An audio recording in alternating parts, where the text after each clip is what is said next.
नमस्कार दोस्तों। देखिए मित्रों, बिजोलिया किसान आंदोलन को अपन ने कंप्लीट कर लिया है। अब बिजोलिया किसान आंदोलन के बाद में आज के इस वीडियो में अपन पढ़ने जा रहे हैं बेंगू किसान आंदोलन को। तो देखिए, बेंगू जो क्षेत्र था ये बिजोलिया क्षेत्र के बिल्कुल समीप का क्षेत्र था। तो जैसे ही बिजोलिया के अंदर आंदोलन की शुरुआत होती है, बिजोलिया में आंदोलन की शुरुआत जो है वो 1897 में हो जाती है। यानी कि राजस्थान का सबसे प्रमुख जो आंदोलन है, सबसे बड़ा जो आंदोलन है वह बिजोलिया किसान आंदोलन था। सबसे बड़ा आंदोलन था, 44 साल तक चला था ये, और अहिंसात्मक आंदोलन था। तो जब बिजोलिया के अंदर किसान जो है, धाकड़ जाति के किसान थे, उन्होंने आंदोलन शुरू कर दिया था 1897 में। जैसे ही वो गिरधरपुरा गांव में एकत्रित होते हैं, उसके बाद में वो निर्णय लेते हैं, आंदोलन की शुरुआत होती है। बिजोलिया किसान आंदोलन अपन ने बहुत ही बेसिक तरीके से एकदम आसान शब्दों में पढ़ा है। 3 चरणों में ये पूरा होता है। तो बिजोलिया के पास में ही एक एरिया है, एक क्षेत्र है जिसका नाम था बेंगू। अब यहाँ के किसान सोचते हैं कि भाई बिजोलिया के लोगों ने आंदोलन कर दिया है, बिजोलिया के जो लोग हैं वो जागीरदार के खिलाफ हो गए हैं, जो लगान लगा रखी है, जो टैक्स लगा रखा है, उनके विरुद्ध वो खड़े हुए हैं। तो क्यों ना अपन भी यहाँ पे आंदोलन करें। तो बेंगू के किसान जो हैं ये भी आंदोलन प्रारंभ कर देते हैं, और ये इनको प्रेरणा मिलती है बिजोलिया के किसानों से। अब बेंगू का किसान आंदोलन जो है वो शुरू होता है 1921 ईस्वी में। बिजोलिया का हुआ था 1897 में, और 1897 से लेकर के 1915 तक जो है प्रथम चरण चलता है इसका। फिर 1916 में विजय सिंह पथिक जुड़ते हैं, दूसरा चरण प्रारंभ होता है, और विजय सिंह पथिक जो है बिजोलिया का नेतृत्व करते हैं। 1916 से लेकर के 1923 ईस्वी तक ये जो है बिजोलिया के अंदर रह करके, और विजय सिंह पथिक जो है इसका नेतृत्व करते हैं।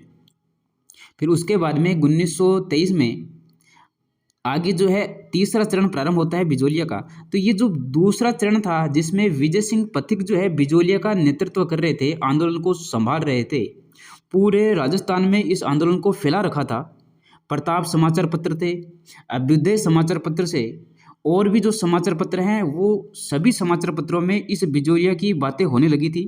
तो इसी समय बीच में ही देखिए 1916 से 1923 के बीच में ही 1921 ईस्वी में ये जो बेंगू के किसान हैं ये भी आंदोलन प्रारंभ कर देते हैं। बेंगू मेवाड़ रियासत का प्रथम श्रेणी का ठिकाना था।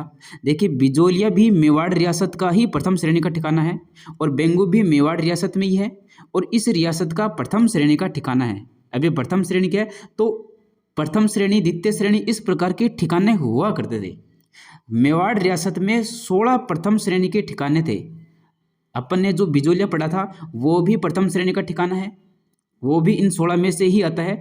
आज जो बेंगू पढ़ रहे हैं, ये बेंगू जो है ये भी इन 16 में से ही आता है, यानी कि प्रथम श्रेणी का ही ठिकाना है बेंगू भी।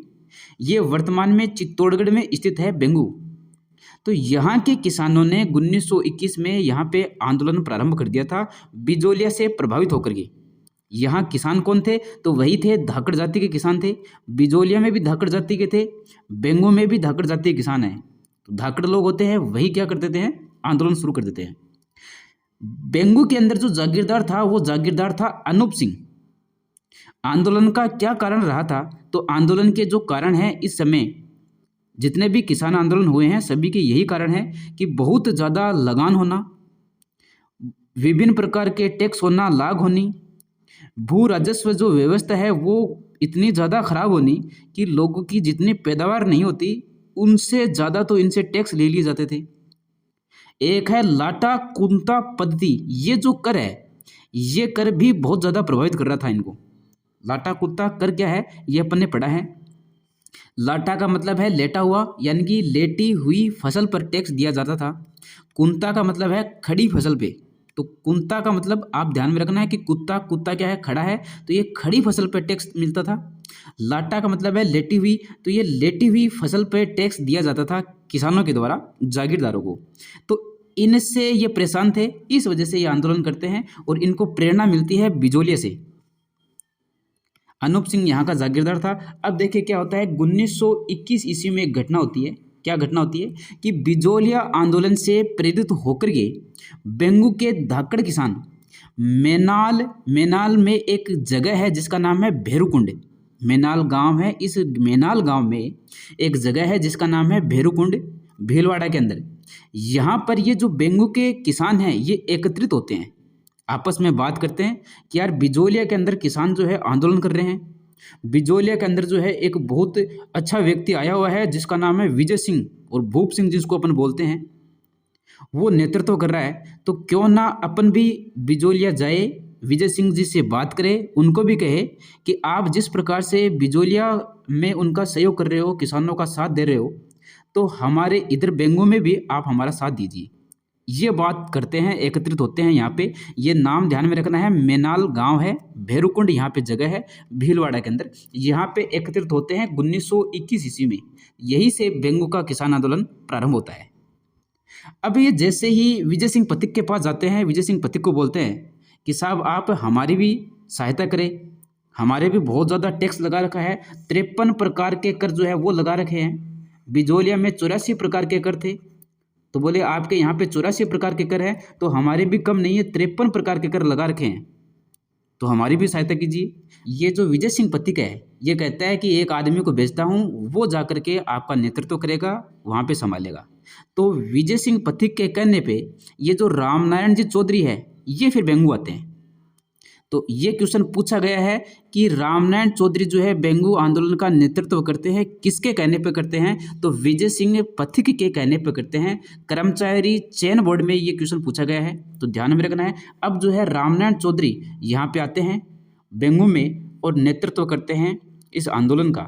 रामनारायण चौधरी जो राजस्थान सेवा संघ के मंत्री है, देखिए राजस्थान सेवा संघ बना हुआ है, 1919 में स्थापना हुई थी, इसी संघ के ये सदस्य हैं रामनारायण चौधरी, विजय सिंह पथिक वगैरह वगैरह। तो रामनारायण चौधरी जो है इनको भेजते हैं विजय सिंह पथिक कि आप जाइए और बेंगू के अंदर जो किसान आंदोलन कर रहे हैं उनका नेतृत्व कीजिए। अब यहाँ पे पुरुषों का जो नेतृत्व है रामनारायण चौधरी करते हैं, महिलाओं का जो नेतृत्व है वो करते हैं यहाँ पे अंजना देवी चौधरी। ये क्वेश्चन भी आरपीएससी एग्जाम में पूछा गया है, ध्यान में रखना है, अंजना देवी चौधरी है यहाँ पे। रामनारायण जी ने मेवाड़ के दीवान दामोदर लाल, इस समय मेवाड़ का दीवान था दामोदर लाल, उससे मिलकर के बात करते हैं, किसानों की समस्याओं से अवगत कराते हैं, लेकिन कोई कार्रवाई नहीं होती है। तो ये है बेंगू का किसान आंदोलन 1921 ईस्वी में प्रारंभ होता है। बिजोलिया किसान आंदोलन से प्रेरित होकर के यहाँ जो प्रमुख नेता है वो है रामनारायण चौधरी, महिलाओं का नेतृत्व है वो करती है आपकी अंजना देवी चौधरी। रामनारायण चौधरी यहाँ पे आते हैं, दीवान से बात करते हैं दामोदर लाल से, कोई परिणाम नहीं निकलता। अब रामनारायण चौधरी इन किसानों को बोलता है कि आप जो है विरोध कर दीजिए, लांटा कुंता कर नहीं देंगे, किसी भी प्रकार का और जो कर है वो नहीं देंगे। तो विरोध कर देते हैं फिर किसान। अब विरोध कर देते हैं तो यहाँ का जो जागीरदार था जिसका नाम था अनूप सिंह, वो घबरा जाता है और वो इन किसानों के साथ में समझौता करने के लिए तैयार हो जाता है, जिसको बोलते हैं मेवाड़ का प्रथम समझौता। ये होता है जून 1922 ईस्वी में। किनके मध्य होता है? अनूप सिंह। अनूप सिंह कौन है? बेंगू का जागीरदार है अनूप सिंह। और इधर कौन है? इधर है रामनारायण चौधरी, ये है बेंगू किसान आंदोलन के प्रमुख नेता, ये नेतृत्व कर रहे हैं। तो इनके मध्य फिर समझौता होता है।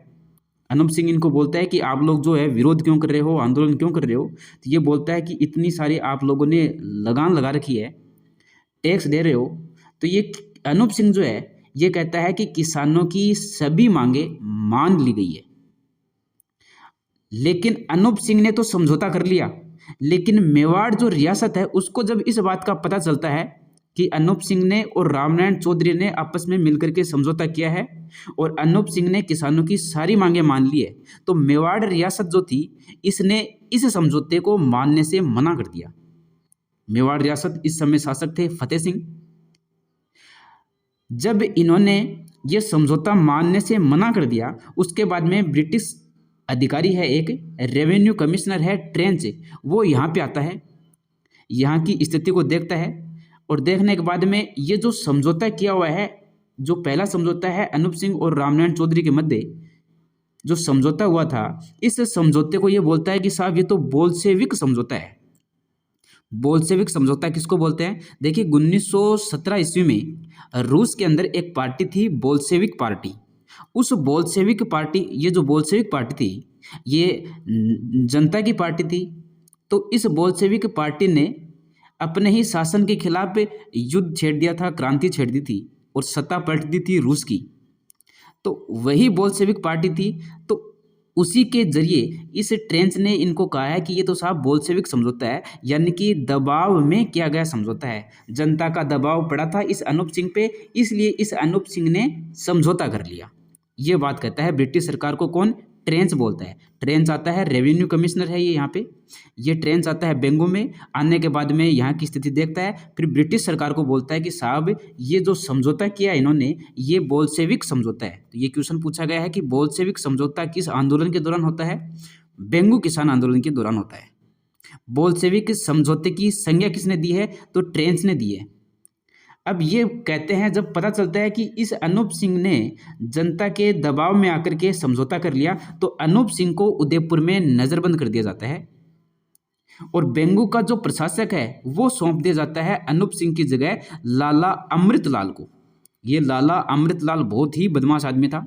इस आदमी को यहाँ का शासन सौंप दिया जाता है बेंगू का। तो यहाँ तक की कहानी आप लोगों के समझ में आ गई होगी। यानी कि 1921 ईस्वी में ये जो बेंगू के किसान हैं ये आपस में बात करते हैं। आपस में बात करके ये विजय सिंह पथिक से मिलते हैं। विजय सिंह पथिक रामनारायण चौधरी जी को भेजते हैं। रामनारायण चौधरी यहाँ का नेतृत्व करते हैं। रामनारायण चौधरी दीवान से मिलते हैं। उसके बाद में आंदोलन किया जाता है। आंदोलन के दबाव की वजह से समझौता होता है अनूप सिंह और रामनारायण चौधरी के मध्य। अनूप सिंह ने सभी मांगे मान ली, लेकिन मेवाड़ का जो रियासत है उस रियासत के जो शासक थे फतेह सिंह, उन्होंने इस समझौते को नहीं माना। फिर रेवेन्यू कमिश्नर ट्रेंच आता है, इसने इस समझौते को बोल्शेविक समझौता कहा। उसके बाद में अनूप सिंह को उदयपुर में नज़रबंद कर दिया जाता है और यहाँ का प्रशासक जो है लाला अमृतलाल को सौंप दिया जाता है। अब ट्रेंच आयोग जो है 1922 में जो गठित हुआ था, अब ट्रेंच बोलता है इन किसानों को कि आप लोगों की क्या समस्या है? तो ये किसान बोलते हैं सबसे बड़ी समस्या तो तू ही है। अनूप सिंह ने हमारी सारी बातें मान ली, बीच में तू टपक गया। तो फिर भी तू अगर बात करना चाहता है, हमारी समस्याओं का समाधान करना चाहता है, तो ये गांव का नाम बताते हैं रायता गांव। बोला रायता गांव में आ जाना। इस ट्रेंच को बोलते हैं किसान। तो ट्रेंच को किसानों ने आंदोलन के केंद्र रायता गांव में बुलाया। अब ट्रेंच बोलता है कि बेंगो में अपन बात कर लेंगे। अब ये किसान इसकी बात नहीं मानते हैं, ट्रेंच से खफा हैं, नाराज हैं। अब ये किसान जो है ये मिलकर के एक गोविंदपुरा गांव है, इस गोविंदपुरा गांव में एक सम्मेलन कर रहे थे, एक सभा कर रहे थे। दिन था 13 जुलाई का और सन थी 1923। तो 13 जुलाई 1923 को भीलवाड़ा में गोविंदपुरा गांव में ये जो बेंगू के किसान हैं ये आपस में मिलकर के सभा कर रहे थे और इस सभा का पता चल जाता है ट्रेंच को। ट्रेंच बोलता है कि मैं बुलाता हूँ, वहाँ तो आते नहीं है और खुद सभा करते हैं। अब ये ट्रेंच जो है यहाँ पे पहुँचता है और पहुँचने के बाद में इस ट्रेंच के आदेश पर यहाँ पे गोलियाँ चलाई जाती है इस सभा पे। और इस गोलीकांड में 2 व्यक्ति थे, 2 किसान थे, वो शहीद हो जाते हैं। ये नाम पूछा जाता है रूपाजी और कृपाजी धाकड़। ये जो है इस गोविंदपुरा गांव हत्याकांड की वजह से शहीद हो जाते हैं। इस समय मेवाड़ के दीवान थे प्रभात चटर्जी। ये इतना महत्वपूर्ण नहीं है, ये ध्यान में रखना है कि रूपाजी और कृपाजी जो है वो शहीद होते हैं किस आंदोलन के दौरान? तो बेंगू किसान आंदोलन के दौरान। इनको ध्यान में ऐसे रखना है, रुकबे। रुकबे तो रू का मतलब है रूपाजी, कै का मतलब है कृपाजी और बे का मतलब है बेंगू किसान आंदोलन। तो रूपाजी और कृपाजी बेंगू किसान आंदोलन से संबंधित थे। गोविंदपुरा गांव में जो हत्याकांड होता है उस हत्याकांड में ये शहीद हो जाते हैं। अब जो है बेंगू किसान आंदोलन जो है एकदम से नीरस हो जाता है, निष्क्रिय हो जाता है। 10 सितंबर 1923 को विजय सिंह पथिक जी को गिरफ्तार कर लिया जाता है। तो ये आंदोलन पूरी तरीके से शांत हो जाता है। बाद में 1925 ईस्वी में इन किसानों की मांगे मान ली जाती है। 53 में से 34 जो लाग है वो समाप्त कर दी जाती है। तो ये आपको ध्यान में रखना है और लगान दर भी निर्धारित कर दी जाती है। एक जो महत्वपूर्ण फैक्ट ये है कि बेंगू किसान आंदोलन के दौरान ही 1921 में चांदखेड़ी नामक स्थान पर और 1922 में मंडावरी नामक स्थान पर किसानों पर लाठीचार्ज किया जाता है। इनके अलावा जो 1923 में जो गोविंदपुरा हत्याकांड हुआ था वो ज़्यादा महत्वपूर्ण इनसे, लेकिन इन दोनों को भी ध्यान में रखना है। 1921 में चांदखेड़ी, 1922 में मंडावरी, यहाँ पर भी किसानों पे लाठीचार्ज किया गया था। लेकिन जो हत्याकांड है वो है गोविंदपुरा हत्याकांड, उसमें रूपाजी और कृपाजी शहीद हो जाते हैं। तो ये था आपका छोटा सा बेंगू किसान आंदोलन। तो आज के इस वीडियो में अपन इतनी ही चर्चा करेंगे। अब मिलते हैं नेक्स्ट वीडियो में एक नए टॉपिक के साथ में। धन्यवाद।